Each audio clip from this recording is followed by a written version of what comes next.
अंग्रेज अपना लगान और न्यूज लॉन्ड्री अपना हफ्ता कभी नहीं छोड़ते. Welcome to another episode of Hafta. We are recording this one day after the birthday of, in my view, one of the greatest journalists of our time.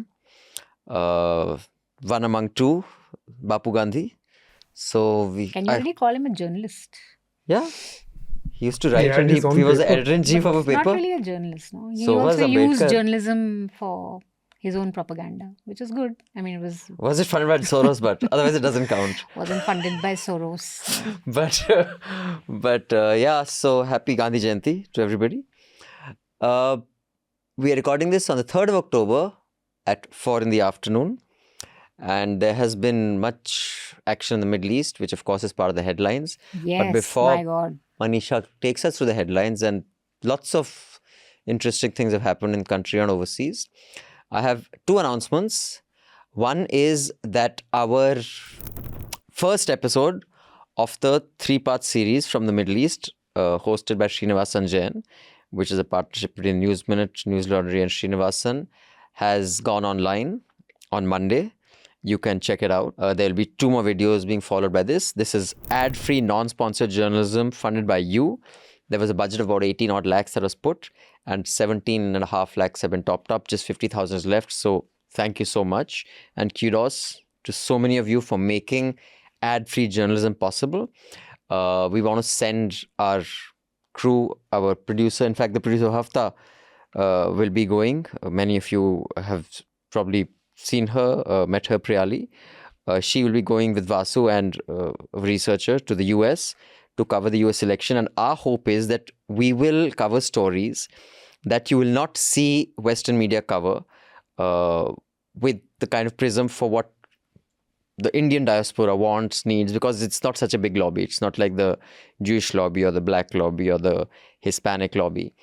So we hope to get some of those stories out. Again, non-sponsored, non-ad funded, funded by you.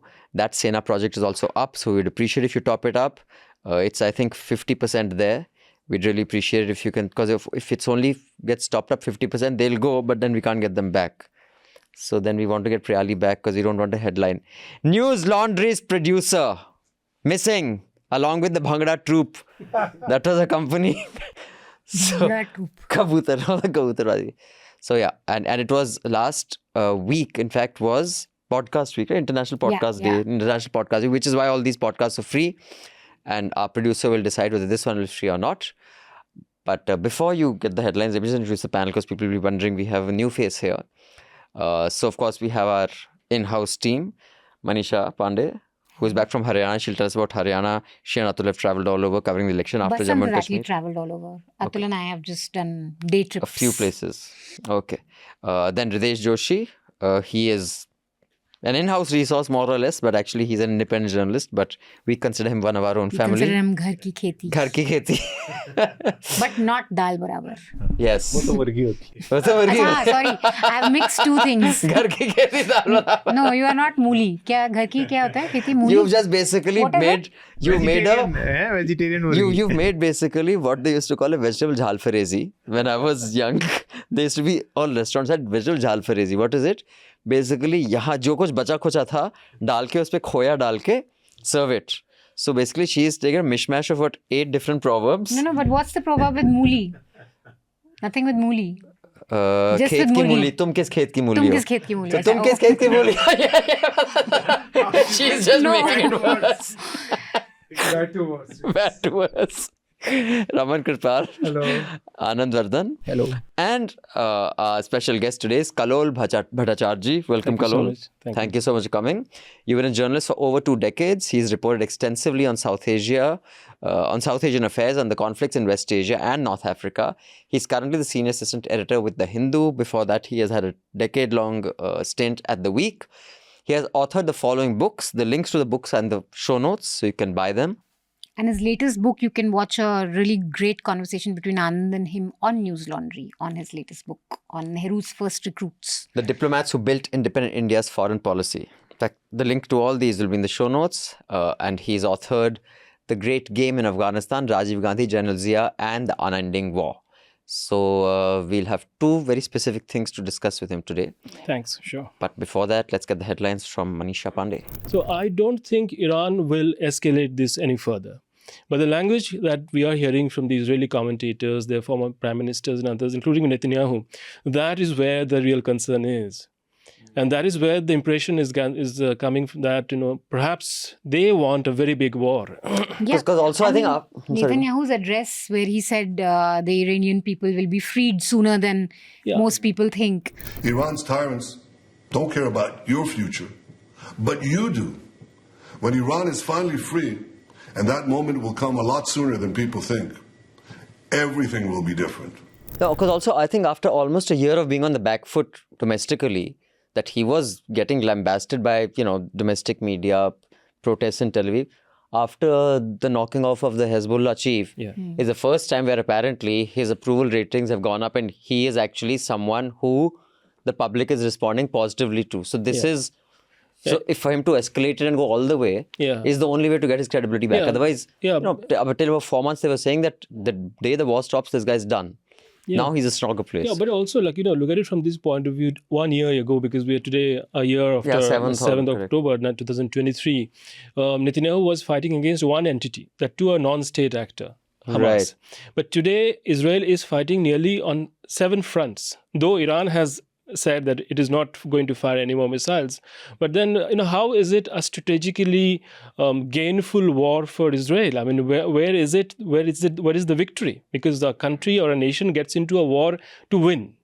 And if you are not winning, if you are not declaring victory, and instead you are basically proliferating your next enemy, then perhaps you are in a wrong sort of a power play here, because they really need to slow down and ask themselves this question that, are they here to have this eternal war and go after one target, one enemy after the other? Because the language is very much about our enemies, Israel's enemies. So if Israel is to fight against enemies forever, then how is Israel's existence itself going to be tenable in the long run? He's talking like a warlord, not somebody who has a strategy or a statesman who wants to think about his country's security. I mean, one can say that perhaps he was never a statesman. He's always been, god of war.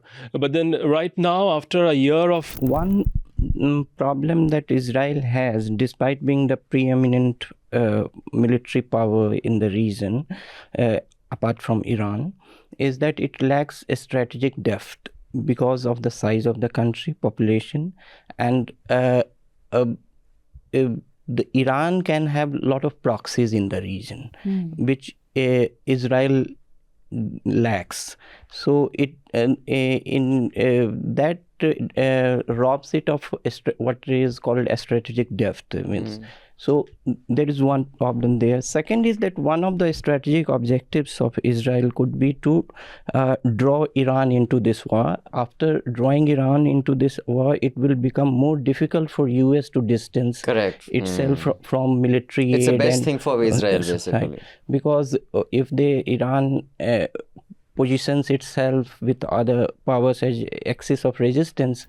And the US, I'm curious to know, we got a very angry letter the last time I said this, but if Trump gets elected, are there better chances for this war to kind of die down than have Democrats back with such a... Why would you think he's capable of... I don't know, because there's a strong Jewish lobby that supports Kamala Harris, right? And or supports the Democrats. I mean, there's a certain way of... there's a short way that it may escalate with Democrats back. With Republicans, it's like... Kallol maybe can weigh in on this. Like in India, it doesn't matter who comes to power. Basic welfare schemes, there's a consistency to them. Like in the US, also foreign policy is pretty consistent irrespective of who comes in, right? But Trump, no? He kind of did all sorts of things, met Kim Jong-un, met Putin. Yeah, that's true. I don't said strange things about... Can he deviate that much? I think, there is a great deal of possibility of peace in Ukraine if Trump is the person who wins in November. And I expect if he wins, then there would be some sort of a miracle on the Russian and Ukrainian front by January 20. Why would you think that? Hridayesh, just on the intersection of climate, statehood and law and order context, Sonam Wangchuk had come from Ladakh on a Padyatra with 150 Padyatris to Delhi. He was wanted to undertake a peaceful protest. You can tell us exactly what were the demands of the protest, was it about statehood, was it about climate? Because he became famous on making those glaciers, those artificial glaciers, stupa glaciers, and he is quite a benign and credible face of Ladakh. I mean, he's hardly the person who people should be scared of. Very affable. अराजकता फैला देगा. आरक्षण नहीं, अराजकता फैला देगा. हाँ? Anarchy फैला देगा. But even he was put in. Many people say that these guys are so paranoid, this does more damage to their images than does. I think they're very smart because they know that even if they allow someone to sit and protest about the quality of dal at IIT, within 48 hours, everyone will join because everybody is so frustrated with this government. So he made a valiant effort coming from Ladakh, walking here. But his demands, as you said, and I'm sure our listeners, our audience knows it. They've got 4 demands. One was about statehood.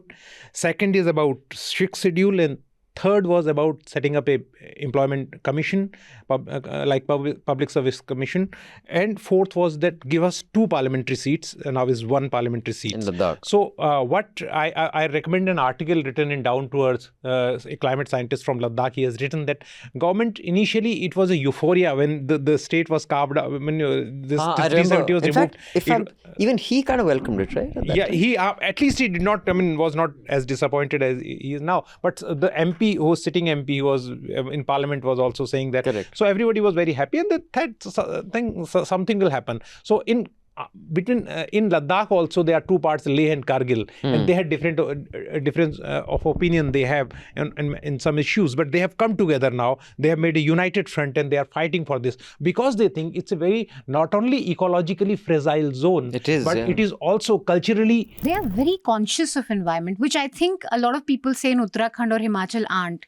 What tourism is doing to garbage disposal, for example. I remember when I had gone again almost 20 years ago, the tourists' bodies there or various travel agents would organize mid-season, they would organize 2 trips to Pengongso to just collect the garbage. They knew that this is kind of a important place. Okay, tourists come, that's fine, but it's important for us to protect it even from the outsiders and tourists and make sure that it's as pristine and clean as it was. So I think that closeness to their own surroundings is also very unique. You don't see that very often in other tourist places. बस मुफ्त में इतना ही मिलेगा. For the full uncut podcast, subscribe to Newslaundry and pay to keep news free. The best way to listen to the Hafta and indeed all our podcasts is through the Newslaundry app. You can download the app by clicking on the links given in the show notes. So do download our app and get the best podcast experience. And also pay for news and support a new news media ecosystem that Newslaundry is trying to encourage, where we are accountable to you because we run on contributions that you make. We don't take government ads, we don't take corporations ads, so that news serves the public, because when the public pays, the public is served. Subscribe to Newslaundry, click on the link in the show notes below and proudly say, I pay to keep news free.